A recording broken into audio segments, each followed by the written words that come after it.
প্রিয় দেশবাসী, দেশের সকল শিশু, কিশোর কিশোরী, তরুণ তরুণী, শিক্ষার্থী, বয়স্ক, বৃদ্ধ, পুরুষ, মহিলা সবাইকে সালাম জানাচ্ছি। আসসালামু আলাইকুম। আপনাদের সবাইকে ছাত্র জনতার বিপ্লবে সিক্ত নতুন বাংলাদেশে স্বাগত জানাচ্ছি। গভীর শ্রদ্ধা জানাচ্ছি জুলাই আগস্ট মাসে ফ্যাসিবাদের বিরুদ্ধে ছাত্র জনতার অভ্যুত্থানে নিহত সকলের প্রতি। তাদের আত্মার মাগফিরাত কামনা করছি। তাদের আত্মত্যাগের বিনিময়ে নতুন বাংলাদেশ গড়ার শপথ নিয়ে আমি আপনাদের কাছে কিছু কথা বলতে চাই। শরণার্থীকালের ভয়াবহ বন্যায় যারা মৃত্যুবরণ করেছেন, যারা অসুস্থ হয়ে পড়েছেন বা যারা সর্বস্ব হারিয়েছেন, যারা দুঃসহ জীবনযাপন করছেন, তাদের স্মরণে রেখে আজকের কথাগুলো বলছি। বন্যা দুর্গতদের জীবন দ্রুত স্বাভাবিক করার জন্য যাবতীয় উদ্যোগ সরকারি বেসরকারি পর্যায়ে নেবার আয়োজন করেছি। ভবিষ্যতে সকল ধরনের বন্যা প্রতিরোধে আমাদের আভ্যন্তরীণ এবং প্রতিবেশীদের সঙ্গে যাতে যৌথভাবে নেওয়া যায় সে আলোচনা শুরু করেছে। প্রিয় দেশবাসী, আপনারা জানেন বিপ্লবী ছাত্র জনতা জাতির এই ক্রান্তি লগ্নে আমাকে এক গুরু দায়িত্ব অর্পণ করেছে। তারা নতুন এক বাংলাদেশ গড়তে চায়। নতুন প্রজন্মের এই গভীর আকাঙ্ক্ষাকে বাস্তবে রূপ দেওয়ার সংগ্রামে আমি একজন সহযোদ্ধা হিসেবে তাদের সঙ্গে যোগ দিয়েছি। দেশের সকল বয়সের, সকল পেশার, সকল মতের, সকল ধর্মের সবাইকে বিনা দ্বিধায় এই সংগ্রামে যোগ দেওয়ার আহ্বান জানাচ্ছি। প্রিয় দেশবাসী, লক্ষ লক্ষ শহীদের রক্তের বিনিময়ে এবং লক্ষ লক্ষ মা বোনের আত্মদানের বিনিময়ে যে বাংলাদেশ আমরা পেয়েছিলাম তা ফ্যাসিবাদ এবং স্বৈরাচারের হাতে ধ্বংস হয়ে গেছে। আপনারা দেখেছেন আমাদের প্রতিটি প্রতিষ্ঠানকে তারা কিভাবে শেষ করেছে। দেশের রন্ধ্রে রন্ধ্রে ঢুকে গেছে দুর্নীতি। এমন এক দেশে আমাদের দেশ রূপান্তরিত হয়েছে যেখানে স্বৈরাচারের পিয়নও দুর্নীতির মাধ্যমে 400 কোটি টাকার সম্পদ করার মতো অকল্পনীয় কাজ করে গেছে নির্বিবাদে। শিক্ষা খাতকে পঙ্গু করে দিয়েছে। ব্যাংকিং ও শেয়ার বাজার খাতে লুটপাট, প্রকল্প ব্যয়ে বিশ্ব রেকর্ড, অবাধ সম্পদ পাচার, আইন শৃঙ্খলা রক্ষাকারী সংস্থাকে নিজ দলের পুতুলে রূপান্তর, বাক স্বাধীনতা হরণ, মানবাধিকার হরণ, এসবই হিমশৈলের অগ্রভাগ মাত্র। ক্ষমতা কুক্ষিগত করতে ফ্যাসিবাদী সরকার খর্ব করেছে জনগণের সাংবিধানিক ক্ষমতা ও অধিকার। দুঃশাসন, দুর্নীতি, অন্যায়, অবিচার, নিপীড়ন, বিচারের নামে প্রহসনের মাধ্যমে জনসুরক্ষা বিপন্ন করেছে। জনগণকে নির্যাতন, বঞ্চনা ও বৈষম্যের মুখোমুখি দাঁড় করিয়ে দিয়েছে। নতুন প্রজন্মের মানুষ সহ কোটি কোটি মানুষের ভোটাধিকারকে বছরের পর বছর হরণ করেছে। মানুষের এগিয়ে যাওয়ার পথে সকল ধরনের প্রতিবন্ধকতা তৈরি করে স্বৈরাচার তার নিজের, পরিবারের ও দলের কিছু মানুষের হাতে দেশের মালিকানা তুলে দিয়েছে। প্রিয় দেশবাসী, কিন্তু এই দ্বার প্রান্তে দাঁড়িয়েই আমাদের গড়তে হবে স্বপ্নের বাংলাদেশ। বৈষম্যহীন, শোষণহীন, কল্যাণময় এবং মুক্ত বাতাসের রাষ্ট্রের যে স্বপ্ন নিয়ে ছাত্র জনতা আন্দোলনে ঝাঁপিয়ে পড়েছিল, আমি তাদের সেই স্বপ্ন পূরণে অঙ্গীকারবদ্ধ। আপনাদের সবাইকে এই শুভলগ্নে তাদের স্বপ্ন পূরণে সমস্ত শক্তি নিয়ে এগিয়ে আসার আহ্বান জানাচ্ছি। তাদের স্বপ্ন আমাদের স্বপ্ন। জাতীয় জীবনে তরুণরা একটা মহা সুযোগ সৃষ্টি করে দিয়েছে। আমরা সবাইকে সুযোগ ব্যবহার করার কাজে এগিয়ে আসতে আহ্বান জানাচ্ছি। গণরোষের মুখে ফ্যাসিবাদী সরকার প্রধান দেশ ত্যাগ করার পর আমরা এমন একটি দেশ গড়তে চাই যেখানে প্রতিটি নাগরিকের মানবাধিকার থাকবে পুরোপুরি সুরক্ষিত। আমাদের লক্ষ্য একটাই, উদার, গণতান্ত্রিক, বৈষম্যহীন, অসাম্প্রদায়িক বাংলাদেশ। আমরা এক পরিবার, আমাদের এক লক্ষ্য। কোনো ভেদাভেদ যেন আমাদের স্বপ্নকে ব্যাহত করতে না পারে, সেজন্য আমরা প্রতিজ্ঞাবদ্ধ। বর্তমান সরকারের দায়িত্ব গ্রহণের মাত্র 2 সপ্তাহ শেষ হলো। কর্মযাত্রার প্রথম পর্যায়ে রাষ্ট্র সংস্কারের কাজে আপনাদের কাছ থেকে যে সমর্থন পাচ্ছি সেজন্য আন্তরিক ধন্যবাদ। আমরা অনুধাবন করছি যে আমাদের কাছে আপনাদের প্রত্যাশা অনেক। এই প্রত্যাশা পূরণে আমরা বদ্ধপরিকর। যদিও দীর্ঘদিনের গণতন্ত্রহীনতা, 15 বছরের ফ্যাসিবাদী শাসন ব্যবস্থা প্রায় প্রতিটি ক্ষেত্রেই আমাদের জন্য পর্বতসম চ্যালেঞ্জ রেখে গিয়েছে, কিন্তু এই চ্যালেঞ্জ গ্রহণে আমরা প্রস্তুত। আজ আমি সরকারের পক্ষ থেকে আপনাদের দোয়া ও সহযোগিতা কামনা করতে আপনাদের সামনে এসেছি। শুধু আমি বলবো, আপনাদের একটু ধৈর্য ধরতে হবে। এখনই সব দাবি পূরণ করার জন্য জোর করা, প্রতিষ্ঠানে ঢুকে ব্যক্তিবিশেষকে হুমকির মধ্যে ফেলা, মামলা গ্রহণের জন্য চাপ সৃষ্টি করা, বিচারের জন্য গ্রেফতারকৃত ব্যক্তিকে আদালতে হামলা করে আগেই এক ধরনের বিচার করে ফেলার যে প্রবণতা, তা থেকে বের হতে হবে। ছাত্র জনতার বিপ্লবের গৌরব ও সম্ভাবনা এসব কাজে ম্লান হয়ে যাবে। নতুন বাংলাদেশ গড়ার প্রচেষ্টা হতে ব্যাহত হবে। রাতারাতি এই পরিস্থিতি থেকে উত্তরণ কঠিন। নড়বড়ে এক কাঠামো, আমি বরং বলবো জনস্বার্থের বিপরীতমুখী এক কাঠামোর উপর দাঁড়িয়ে আমাদেরকে দেশ পুনর্গঠনের কাজে হাত দিতে হয়েছে। আমরা এখান থেকেই বাংলাদেশকে এমনভাবে করতে চাই যেন এদেশে জনগণই সত্যিকার অর্থে সকল ক্ষমতার উৎস হয়, বিশ্ব দরবারে একটি মানবিক ও কল্যাণকর রাষ্ট্র হিসেবে সমাদৃত হয়। তরুণ প্রজন্ম, শিক্ষার্থী ও জনতার আত্মত্যাগের প্রতি সম্মান জানাতে রাষ্ট্র সংস্কারের কাজে সফল আমাদের হতেই হবে। এর আর কোনো বিকল্প নেই। প্রিয় দেশবাসী, আপনারা ইতিমধ্যে জেনেছেন জুলাই আগস্ট মাসে গণ অভ্যুত্থানে বল প্রয়োগ ও হতাহতের যে দুঃসহ ঘটনা ঘটানো হয়েছে তার স্বচ্ছ তদন্ত করতে জাতিসংঘের মানবাধিকার কমিশনের প্রধানকে বাংলাদেশে এসে তাদের তদন্ত শুরু করতে আমরা আমন্ত্রণ জানিয়েছি। তদন্তের এই প্রক্রিয়া এই সপ্তাহে শুরু হবে। তাদের প্রথম দল ইতিমধ্যে এসে গেছে। আমরা ইতিমধ্যে ছাত্র জনতার বিপ্লবকে নস্যাৎ করতে যে শত শত মিথ্যা ও হয়রানিমূলক মামলা দায়ের করা হয়েছিল তার অধিকাংশ প্রত্যাহার করেছি এবং আটক ছাত্র জনতার মুক্তি লাভের ব্যবস্থা করেছে। পর্যায়ক্রমে মিথ্যা ও গায়েবী সকল মামলার ক্ষেত্রে অনুরূপ ব্যবস্থা গ্রহণ করে মানুষকে দুঃসহ ভোগান্তি থেকে মুক্ত করা হবে। ন্যায় বিচার নিশ্চিত করতে গণ অভ্যুত্থানের সকল শহীদ পরিবারকে পুনর্বাসন করবে। সকল আহত শিক্ষার্থী ও জনতার চিকিৎসার সম্পূর্ণ ব্যয় সরকার বহন করবে। সেই লক্ষ্যে স্বাস্থ্য মন্ত্রণালয়ের নেতৃত্বে উপদেষ্টা পরিষদে বৈষম্য বিরোধী ছাত্র আন্দোলনের প্রতিনিধিত্বকারী 2 জন উপদেষ্টার সহায়তায় একটা পূর্ণাঙ্গ তালিকা প্রস্তুত করা হচ্ছে। এই কার্যক্রমের জন্য এবং গণ অভ্যুত্থানের শহীদদের স্মৃতি ধরে রাখতে সরকার অতি দ্রুত জুলাই গণহত্যা স্মৃতি ফাউন্ডেশন নামে একটি ফাউন্ডেশন প্রতিষ্ঠা করার প্রক্রিয়া শেষ পর্যায়ে এনেছে। আপনাদের সবার এবং বিদেশে অবস্থানরত ভাই বোনদের অনুদান এই প্রতিষ্ঠানে পাঠানোর জন্য অনুরোধ করছি। আমি ব্যক্তিগতভাবে এই প্রতিষ্ঠানের চেয়ারম্যানের পদ গ্রহণ করেছি। প্রিয় দেশবাসী, আপনারা লক্ষ্য করেছেন দায়িত্ব গ্রহণ করেই আমাদেরকে আইন শৃঙ্খলা অঙ্গনে অস্থির পরিস্থিতি সামাল দিতে হয়েছে। আপনাদের সহযোগিতা ও সমর্থনে দেশপ্রেমিক সকল আইন শৃঙ্খলা রক্ষাকারী বাহিনী কাজে যোগ দিয়েছে। ফ্যাসিবাদী সরকার প্রশাসনের চরম দলীয়করণ করার ফলে বিপুল সংখ্যক কর্মকর্তা কর্মচারী দীর্ঘদিন বৈষম্যের শিকার হয়েছেন। আমরা ইতিমধ্যে সংশোধনমূলক ব্যবস্থা গ্রহণ করতে আরম্ভ করেছি। তবে প্রশাসনকে গতিশীল রাখতে এবং একই সাথে সুনির্দিষ্ট পদ্ধতি অনুসরণ করে সঠিক সিদ্ধান্তে উপনীত হতে সময় প্রয়োজন। সেজন্য সকলকে ধৈর্য ধরার অনুরোধ করছি।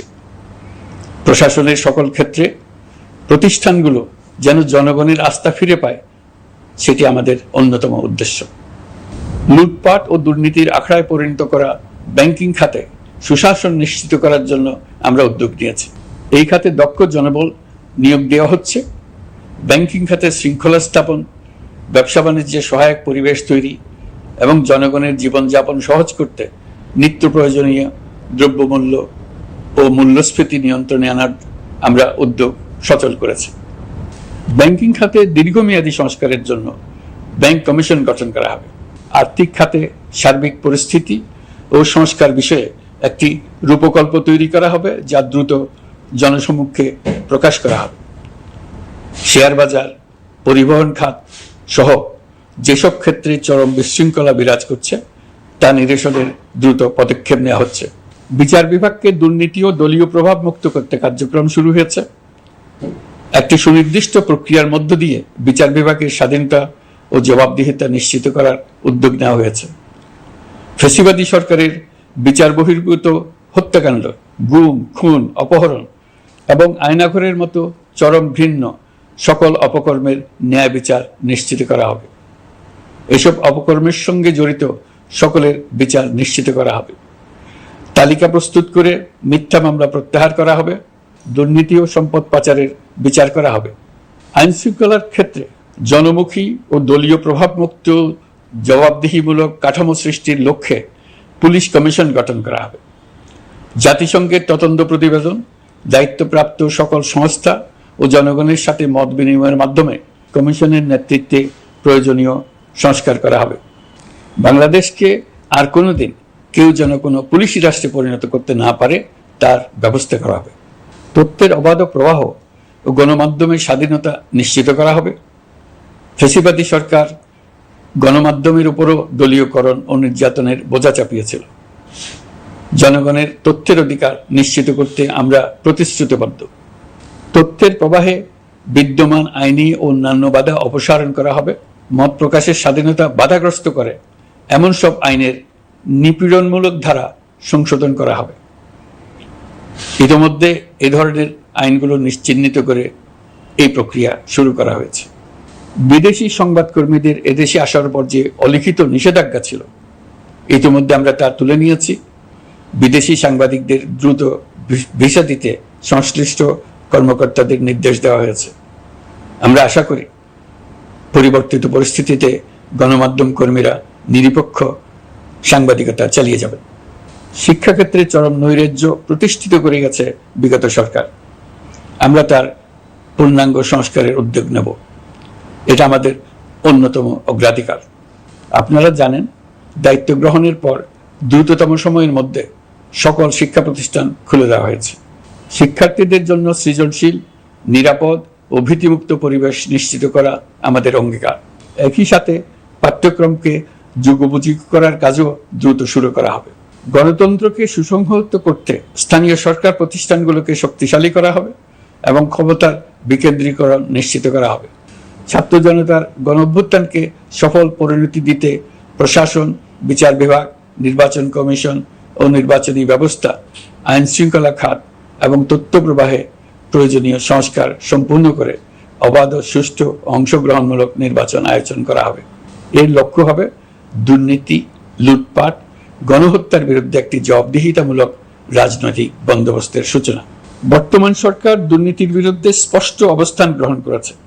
আমাদের সকল উপদেষ্টা দ্রুততম সময়ের মধ্যে তাদের সম্পদের বিবরণ প্রকাশ করবেন।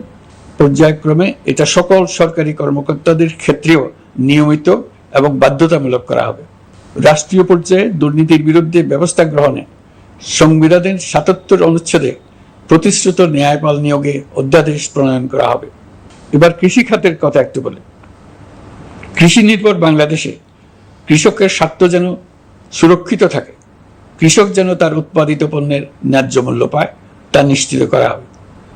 প্রবাসী শ্রমিকরা যেভাবে বৈষম্য বিরোধী ছাত্র জনতার আন্দোলনকে সমর্থন দিয়েছে, মুক্তিকামী জনগণ তা কৃতজ্ঞ চিত্তে স্মরণ করে। তাদের প্রতি সকল পর্যায়ে সম্মানজনক আচরণ নিশ্চিত করা হবে। বাংলাদেশের স্বাস্থ্য খাত অন্যতম দুর্নীতিগ্রস্ত খাত। জনগণের জন্য পর্যাপ্ত স্বাস্থ্যসেবা নিশ্চিত করার লক্ষ্যে স্বাস্থ্য খাতে প্রয়োজনীয় সংস্কার করা হবে। এই খাতে সংশ্লিষ্ট সকলকে জবাবদিহিতার আওতায় আনা হবে। হাসপাতালগুলোকে আধুনিকায়নের উদ্যোগ নেওয়া হবে এবং সেখানে সরকারি ডাক্তার সহ বিশেষজ্ঞদের নিয়মিত উপস্থিতি নিশ্চিত করা হবে। স্বাস্থ্যসেবা যাতে নির্দিষ্ট কিছু অঞ্চলে কেন্দ্রীভূত না থাকে, দেশের সব অঞ্চলের মানুষ সমান স্বাস্থ্যসেবা পায়, সে লক্ষ্যে প্রয়োজনীয় উদ্যোগ নিতে আমরা বদ্ধপরিকর। বর্তমান প্রজন্ম অনেক বেশি সচেতন। বিশ্বের বিভিন্ন প্রান্তে ঘটে যাওয়া পরিবর্তন বিষয়ে তারা ওয়াকিবহাল শুধু নয়, তারা নেতৃত্ব দিচ্ছে। তারা যে উন্নয়নের স্বপ্ন দেখে তা টেকসই এবং পরিবেশ বান্ধব, প্রকৃতি ধ্বংসকারী উন্নয়ন নয়। শুধু জিডিপি একটি দেশের উন্নয়নের মাপকাঠি হতে পারে না। নদী, নালা, খাল, বিল, পাহাড়, বন, মাটি আর বাতাস ধ্বংস আর দূষিত করে যে উন্নয়ন হয় তা দীর্ঘমেয়াদী, টেকসই নয়। জীবাশ্ম জ্বালানির বিরুদ্ধে পরিবেশবাদীদের সাথে আমাদের সরকারের অবস্থান সামঞ্জস্যপূর্ণ। জলবায়ু পরিবর্তন রোধ করতে এবং আগামী প্রজন্মের জন্য সুস্থ একটা পৃথিবী রেখে যেতে কার্বন নিঃসরণ শূন্যের কোঠায় নামিয়ে আনার বিকল্প নেই। আমাদের সরকার পরিবেশ ও জলবায়ু রক্ষায় সর্বোচ্চ গুরুত্ব দেবে। এই কার্যক্রমে তরুণ সম্প্রদায়কে সম্পৃক্ত করা হবে। ইতোমধ্যে বিভিন্ন রাষ্ট্র ও জাতিসংঘ বর্তমান সরকারের কর্মসূচির প্রতি সমর্থন ব্যক্ত করেছে। আমরা সকল রাষ্ট্রের সাথে বন্ধুত্বপূর্ণ সম্পর্ক বজায় রাখব। আমাদের পররাষ্ট্রনীতির ভিত্তি হবে পারস্পরিক আস্থা, বিশ্বাস ও সহযোগিতা। আমরা মানবাধিকার আইন সহ সকল আন্তর্জাতিক আইনের প্রতি শ্রদ্ধাশীল। আমাদের পক্ষ থেকে গুম বিষয়ক আন্তর্জাতিক চুক্তির পক্ষরাষ্ট্র হওয়া সহ বিভিন্ন পদক্ষেপ নেওয়া হয়েছে। ইতিমধ্যে পক্ষভুক্ত এমন সকল আঞ্চলিক ও দ্বিপাক্ষিক চুক্তি ও সমঝোতা বাস্তবায়ন করে যাব। আমাদের সরকার রোহিঙ্গা সমস্যার বাস্তবসম্মত সমাধানের লক্ষ্যে আন্তর্জাতিক সম্প্রদায়ের সাথে কাজ করে যাবে। আমরা জাতীয় ঐক্যে বিশ্বাসী। প্রয়োজনীয় সংস্কারের লক্ষ্যে রাজনৈতিক ঐক্যের মধ্য দিয়ে নিশ্চিত করা হবে নারী, শিশু, প্রতিবন্ধী, ধর্মীয় সংখ্যালঘু, আদিবাসী সকলেই এদেশের নাগরিক এবং সমান আইনের সুরক্ষার অধিকারী। তাদের সকলের মানবিক অধিকার সহ অন্যান্য সকল অধিকার নিশ্চিত করার উদ্যোগ নেওয়া হবে। এই জন্য আমি উপদেষ্টা পদমর্যাদা সম্পন্ন একজন বিশেষ সহকারী নিয়োগ দিয়েছি, যার দায়িত্ব হবে জাতীয় সংহতি উন্নয়ন। বন্যা কবলিত এলাকার সকল মানুষের দুর্ভোগ লাঘবে সরকার সঠিক সহায়তা দেওয়ার জন্য সরকারের যত কার্যক্রম আছে তাদের সচল করেছে। ইতিমধ্যে উপদেষ্টাবৃন্দ বিভিন্ন এলাকার দায়িত্ব নিয়ে এলাকায় গেছেন। আমার কার্যালয়ে একটা নিয়ন্ত্রণ কক্ষ স্থাপন করা হয়েছে। বন্যা পরবর্তী কার্যক্রম নেওয়া হয়েছে। ভবিষ্যতে বন্যা নিয়ন্ত্রণের জন্য করণীয় কি স্থির করার জন্য পদক্ষেপ নেওয়া হচ্ছে। দেশপ্রেমিক সেনাবাহিনী, পুলিশ, বিজিবি, র্যাবকে গুম নির্যাতনের কাজে লাগিয়ে তাদের কলঙ্কিত করা হয়েছে। তারা দেশের গৌরব। তাদেরও কিছু অতি উৎসাহী সদস্যের কারণে পুরো বাহিনীকে আমরা কলঙ্কিত দেখতে চাই না। আমরা অপরাধীদের চিহ্নিত করতে চাই এবং তাদের শাস্তি দিতে চাই, যেন ভবিষ্যতে কারো হুকুমে দেশপ্রেমিক কোনো বাহিনীর, পুলিশের, র্যাবের কোনো সদস্য হত্যাকাণ্ড, গুম ও অত্যাচারে জড়িত হওয়ার সাহস না করে। তাদের কাছে হুকুম যত বড় কর্তৃপক্ষের কাছ থেকে আসুক না কেন, তারা তা উপেক্ষা করবে। ভবিষ্যতে উপরওয়ালার হুকুমে এমন ঘৃণ্য কাজ করতে বাধ্য হয়েছে এমন ব্যাখ্যা কারো কাছে গৃহীত না হয় তার ব্যবস্থা করা হবে। আমি দেশরক্ষা বাহিনী, পুলিশ বাহিনী এবং অন্যান্য সহল বাহিনীকে নির্দেশ দিয়েছি তারা তাদের মধ্যে যারা হত্যাকাণ্ড, গুম, খুন বা শারীরিক মানসিক অত্যাচারে সরাসরি জড়িত তাদের চিহ্নিত করে বিচারের ব্যবস্থা করতে। যারা গুম হয়েছে, হত্যার শিকার হয়েছে তাদের তালিকা প্রস্তুত করতে। তাদের পরিবার সমূহকে সান্ত্বনা দেওয়ার ভাষা আমার নাই। তাদের জীবনে শান্তি ফিরিয়ে আনতে আমরা প্রচেষ্টা অব্যাহত রাখব। আমি সকল দেশরক্ষা বাহিনী ও আইনশৃঙ্খলা বাহিনীকে তাদের উপর জনগণের সম্পূর্ণ আস্থা ফিরিয়ে আনতে সকল পদক্ষেপ গ্রহণ করতে নির্দেশ দিয়েছি। গত 15 বছরের দুর্নীতি, অর্থ পাচার ও জনস্বার্থ বিরোধী চুক্তি স্বাক্ষর, প্রকল্পের নামে লুটপাট ইত্যাদি তথ্য নিয়ে একটি শ্বেতপত্র প্রণয়নের জন্য আমি ইতিমধ্যে একটি কমিটি গঠন করেছি। আমি বিভিন্ন দেশের রাষ্ট্রদূত এবং দাতা সংস্থার প্রতিনিধিদের সঙ্গে বৈঠক করেছি এবং করে যাচ্ছি। ছাত্র জনতার গণঅভ্যুত্থানের পর দেশ গঠনের জন্য সকল প্রকার আর্থিক অন্যান্য সহযোগিতার জন্য তাদেরকে অনুরোধ জানাচ্ছি। তারা এই ব্যাপারে আগ্রহ দেখাচ্ছে। তাদের কাছে আমাদের প্রস্তাব শুভ প্রণয়ন করে দ্রুত পাঠানোর ব্যবস্থা নিয়েছে। তাদেরকে অনুরোধ জানিয়েছি তারা যেন পরিস্থিতির কারণে অতি দ্রুত অর্থ ছাড় করার ব্যবস্থা নেন। তাদেরকেও বলেছি যে অবস্থার মধ্য দিয়ে আমরা যাচ্ছি তা যেমন একটি দুর্যোগপূর্ণ সময়, তেমনি এটা জাতির জীবনে মস্ত বড় সুযোগ। এই সুযোগকে যেন আমরা পূর্ণভাবে কাজে লাগাতে পারি, সেই জন্য তাদের সহযোগিতা চেয়েছি। এই গণ অভ্যুত্থানে বিদেশে অবস্থানকারী বাংলাদেশিরা অত্যন্ত গুরুত্বপূর্ণ ভূমিকা পালন করেছেন। জাতি তাদের অবদান বিশেষভাবে স্মরণ করবে। নতুন বাংলাদেশ গড়ার কাজে আমরা তাদের অংশগ্রহণ চাইব। আমাদের একটি লক্ষ্য হবে বিদেশগামী এবং প্রত্যাবর্তনকারী প্রত্যেক প্রবাসী শ্রমিককে মর্যাদা ও সম্মানের সঙ্গে দেশে আসা এবং যাওয়া নিশ্চিত করা। সে ব্যাপারে শিগগিরই পদক্ষেপ নেওয়া হবে। বিদেশে অবস্থানরত সকলের কাছে আমার আবেদন, তারা যেন তাদের উপার্জিত অর্থ অফিসিয়াল চ্যানেলে দেশে পাঠান। দেশের অর্থনৈতিক সংকট উত্তরণে এই অর্থ বিশেষভাবে প্রয়োজন। কি কি ব্যবস্থা নিলে তাদের জন্য অফিসিয়াল চ্যানেলে অর্থ পাঠানো সহজ হবে সেটা সম্বন্ধে আমরা তাদের পরামর্শ নেব। সারা দেশ ঘুষের মহাসমুদ্রে নিমজ্জিত। কিভাবে ঘুষ থেকে আমরা মুক্ত হতে পারি তার জন্য আমাদের পরামর্শ দেন। শুধু এই কাজটা নিয়ে অগ্রসর হতে পারলেই আমি মনে করি দেশের জন্য এই সরকার একটা গুরুত্বপূর্ণ অবদান রেখে গেছে বলে স্মরণীয় হয়ে থাকবে। আমি কথা দিচ্ছি, এই ব্যাপারে আমি আমার সর্বশক্তি নিয়োজিত করব।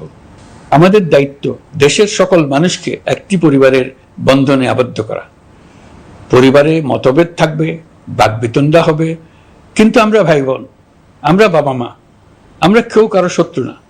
কাউকে তার মতের জন্য শত্রু মনে করব না, কাউকে ধর্মের কারণে শত্রু মনে করব না, কাউকে লিঙ্গের কারণে শত্রু মনে করব না।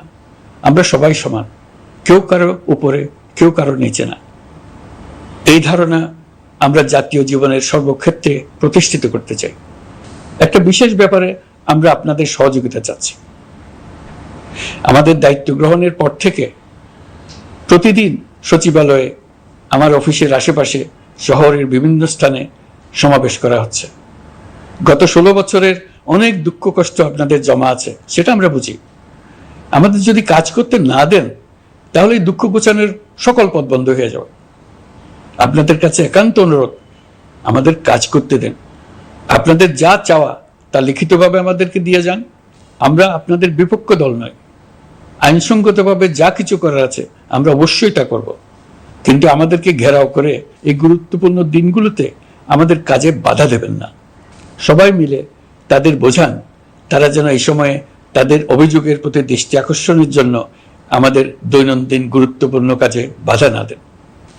একটা বিষয়ে সবাই জানতে আগ্রহী, কখন আমাদের সরকার বিদায় নেবে। এটার জবাব আপনাদের হাতে। কখন আপনারা আমাদেরকে বিদায় দেবেন? আমরা কেউ দেশ শাসনের মানুষ নই। আমাদের নিজ নিজ পেশায় আমরা আনন্দ পাই। দেশের সংকটকালে ছাত্রদের আহ্বানে আমরা এই দায়িত্ব গ্রহণ করেছি। আমরা সমস্ত শক্তি দিয়ে এই দায়িত্ব পালন করব। আমাদের উপদেষ্টা মণ্ডলীও এই লক্ষ্যে উদ্বুদ্ধ হয়ে সবাই মিলে একটা টিম হিসেবে কাজ করে যাচ্ছি। কখন নির্বাচন হবে সেটা সম্পূর্ণ রাজনৈতিক সিদ্ধান্ত, আমাদের সিদ্ধান্ত নয়। দেশবাসীকে ঠিক করতে হবে আপনারা কখন আমাদেরকে ছেড়ে দেবেন। আমরা ছাত্রদের আহ্বানে এসেছি, তারা আমাদের প্রাথমিক নিয়োগকর্তা। দেশের আপামর জনসাধারণ আমাদের নিয়োগ সমর্থন করেছে। আমরা ক্রমাগতভাবে সবাইকে বিষয়টি স্মরণ করিয়ে যাব, যাতে হঠাৎ করে এই প্রশ্ন উত্থাপিত না হয়, আমরা কখন যাব। তারা যখনই বলবে আমরা চলে যাব। আমরা সংস্কারের অংশ হিসেবে নির্বাচন কমিশনকেও সংস্কার করব। কমিশনকে যে কোনো সময় আদর্শ নির্বাচনের জন্য প্রস্তুত রাখব। আমরা বিভিন্ন সংস্কারের কাজ শুরু করেছি। দেশবাসীকে অনুরোধ করব একটা আলোচনা শুরু করতে। আমরা সর্বনিম্ন কি কি কাজ সম্পূর্ণ করে যাব, কি কি কাজ মোটামুটি করে গেলে হবে। এই আলোচনার মাধ্যমে আমরা একটা দিক নির্দেশনা পেতে পারি। তবে চূড়ান্ত সিদ্ধান্ত রাজনৈতিক সিদ্ধান্ত, সেটা রাজনৈতিক আলোচনা থেকেই আসবে। এই দিক নির্দেশনা না পেলে আমরা দাতা সরকার এবং আন্তর্জাতিক অর্থনৈতিক প্রতিষ্ঠানসমূহের সঙ্গে আলোচনায় দৃঢ়তার সঙ্গে অগ্রসর হতে পারছি না। আমি নিশ্চয়তা দিচ্ছি, আমরা আমাদের পক্ষ থেকে মেয়াদ বৃদ্ধির কোনো প্রশ্ন তুলব না। আমরা আপনাদের সকলের দোয়া চাই। যে কদিন আছি সেই সময়টুকু উপদেষ্টা মণ্ডলীর প্রত্যেকে নিজ নিজ সাধ্যমতো দেশের এই সংকটকালে সংকট উত্তরণে যেন নিজ নিজ মেধা সাধ্যমতো কাজে লাগাতে পারে। নতুন বাংলাদেশ গড়ার যে সুযোগ ছাত্র জনতার রক্তের বিনিময়ে আমরা অর্জন করলাম, আমরা আমাদের মতানৈক্যের কারণে সেটা যেন হাতছাড়া করে না ফেলে, এটা আমরা নিশ্চিত করতে চাই। এই সুযোগ এবার হারিয়ে ফেললে আমরা জাতি হিসেবে পরাজিত হয়ে যাব। শহীদ, আহত এবং জীবিত ছাত্র জনতার কাছে আমরা প্রতিজ্ঞাবদ্ধ থাকতে চাই, আমরা এই অর্জনকে কিছুতেই হারিয়ে যেতে দেব না। যে সুযোগ তারা আমাদেরকে দিয়েছে তার মাধ্যমে আমাদের দেশকে পৃথিবীর একটি শ্রদ্ধেয়, সকল দিকে দৃষ্টান্ত স্থাপনকারী দেশে পরিণত করতে আমরা শপথ নিয়েছি। সবশেষে আবারও আমাদের দেশের সকল মানুষ, শিশু, কিশোর কিশোরী, তরুণ তরুণী, বয়স্ক, বৃদ্ধ, নারী, পুরুষ সবার কাছে দোয়া চাইছি যেন আমরা আমাদের সকলের স্বপ্ন বাস্তবায়নে সফল হই। আল্লাহ আমাদের সহায় হন, আমাদের সবার মঙ্গল।